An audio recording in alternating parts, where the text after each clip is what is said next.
Hello students. तो आज के इस वीडियो में बात करेंगे क्वेश्चन नंबर 4 का सॉल्यूशन कैसे होगा। क्वेश्चन हमारा ये है कि यदि 6370 बराबर 2 की पावर m, 5 की पावर n, 7 की पावर k और 13 का पावर p हो, तो ये इन सभी पावरों का जो सम है यानी जोड़ है उसका क्या मान आएगा। तो आप लोग वीडियो में अंत तक बने रहिएगा और अब सॉल्यूशन को अच्छे से देखिएगा। तो यहाँ पे सबसे पहले करेंगे क्या कि 6370 है, ठीक ना। इसका हम लोग निकालेंगे प्राइम फैक्टराइजेशन यानी कि अभाज्य गुणनखंड। तो अभाज्य गुणनखंड कैसे निकालते हैं, सबसे पहले बताए थे आपको इसके पिछले वाले वीडियो में कि अगर वंस प्लेस पे 0 2 4 6 8 रहे तो वो 2 से लग जाएगा। जैसे यहाँ पे 0 है तो ये 2 से लगेगा, तो 2 से लगाएंगे 2 तिहाई का 6 और यहाँ लगाएंगे 2 इकाई का 2 तो 17, 2 अठी 16 और ये 10 होगा तो 2 पचे का 10। इस प्रकार से 2 से ये लग गया। अब इकाई स्थान पे 5 आ गया। क्या इसका सम देख लेंगे कि क्या इसका सम 3 का गुणज है। तो 8 5 13, 13 1 14, 14 3 17, 8 5 13 1 14, 14 3 17। ये 3 का गुणज नहीं है तो 3 से भी नहीं लगेगा, 4 से भी नहीं लगेगा। तो देखते हैं कितना से लगेगा। तो ये लगेगा आपका 5 से, है ना। 5 से जब आप इसे लगाओगे तो 5 छक 30, तो यहाँ एक बचा और इसके साथ चला गया 18, तो 5 तिया का 15 और जो 3 बचा वो इसके साथ यानी 35, 5 सत्ते 35। फिर आगे देखेंगे तो ये 5 के बाद अब ये 5 से नहीं लगेगा, तो अब किससे लगाएंगे, तो ये 7 से लगाएंगे, ठीक है ना। तो 7 से लगाएंगे, 7 निम 63 और 7 इकाई का 7 और फिर इसको 7 से लगाएंगे तो 13 सत्ते का 91। तो इस प्रकार से जो 6370 है, 6370, इसका जो हमारा अभाज्य गुणनखंड आया 2 गुना 5 गुने 7 कितनी बार है, 2 बार, यानी 7 का पावर 2 और गुने में 13। लेकिन हमारा जो सवाल है उसमें ये कह रहा है कि इसके पावर पहले तो बराबर कर लेंगे। 6370 का क्या आ गया, 2 गुना 5 गुना 7 की पावर 2 गुना 13, है ना। बराबर में 2 का पावर m, तो 2 का पावर m गुना 5 का पावर n, ये जो डॉट है ना इसका मतलब मल्टीप्लाई होता है। डॉट 7 का पावर k है और फिर ये 13 का पावर है p।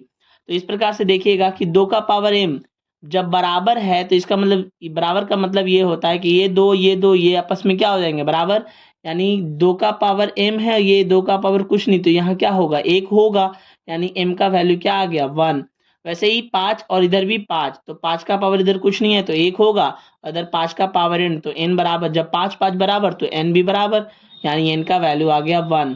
ठीक इसी प्रकार से k का निकालेंगे तो 7 7 बराबर, तो 2 और पावर भी दोनों के पावर बराबर हो जाएंगे, यानी k बराबर आ गया 2। और ठीक इसी प्रकार से p बराबर यहाँ पे आ जाएगा 1, क्योंकि यहाँ पे 13 एक ही बार है, तो p बराबर आ गया 1। हमारा सवाल क्या पूछा था कि m plus n plus k plus p का क्या मान होगा। तो बहुत आसानी से ये वैल्यू निकल जाएंगे, m plus n plus k plus p। तो इसमें करेंगे क्या, जो देखेंगे आपको हर एक जगह जहाँ m है वहाँ m का वैल्यू रखते हैं, जैसे 1 तो यहाँ 1 का वैल्यू रखे, n के जगह पे 1 यानी 1, फिर 2 और फिर क्या हो जाएगा 1। तो इस हिसाब से इनको जोड़ देंगे तो जोड़ने के बाद आ जाएगा 5, यानी इसका राइट आंसर हो गया 5। तो मुझे उम्मीद है कि ये वीडियो आपको, ये सॉल्यूशन आपको अच्छा से समझ में आया होगा। अब क्वेश्चन नंबर आगे देखते हैं, क्वेश्चन नंबर 5 का सॉल्यूशन कैसे होगा। तो चलिए यहाँ ध्यान देंगे कि क्वेश्चन नंबर 5 में कह रहा है कि निम्नलिखित में कौन सा युग्म, युग्म का यानी पेयर, जो सह अभाज्य है। सह अभाज्य का मतलब होता है को प्राइम नंबर। तो चलिए देखते हैं इसका सॉल्यूशन कैसे होगा।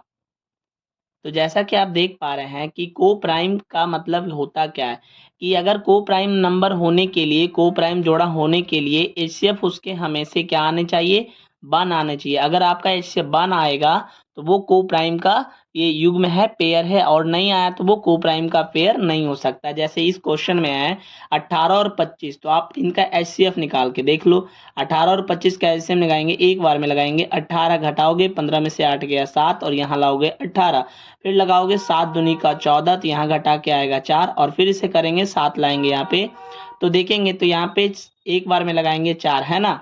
फिर इसको घटाओगे तो 7 में से 4 गया 3 और ये 4 को यहाँ ले आएंगे 3, फिर 3 एक आए 3 लगाएंगे तो एक बार में फिर 3 से लगाएंगे, 1/3 3 ये कट जाएगा, यानी कि जो इसका HCF है ना वो कितना आ गया 1। तो जिस जिस पेयर का HCF 1 आ जाए वो हमेशा क्या होता है, को प्राइम नंबर, यानी कि ये वाला को प्राइम है। ठीक इसी प्रकार से आप इसे करके देखिए, जैसे यहाँ पे 32 और 62 है, तो 32 को करेंगे 62 में लगा के देख लो। तो 32 एकम 32 लगाओगे तो 2 2 0 और 6 में से 3 गया 3। फिर 30 से 32 में लगाएंगे एक बार में तो 30 लगेगा। फिर 2 और लगाएंगे तो 2 से 30 को लगाएंगे तो 15 दूनी का क्या आ जाएगा 30 आ जाएगा। तो इस हिसाब से जो यहाँ HCF आया ना हमारा वो आ गया 2।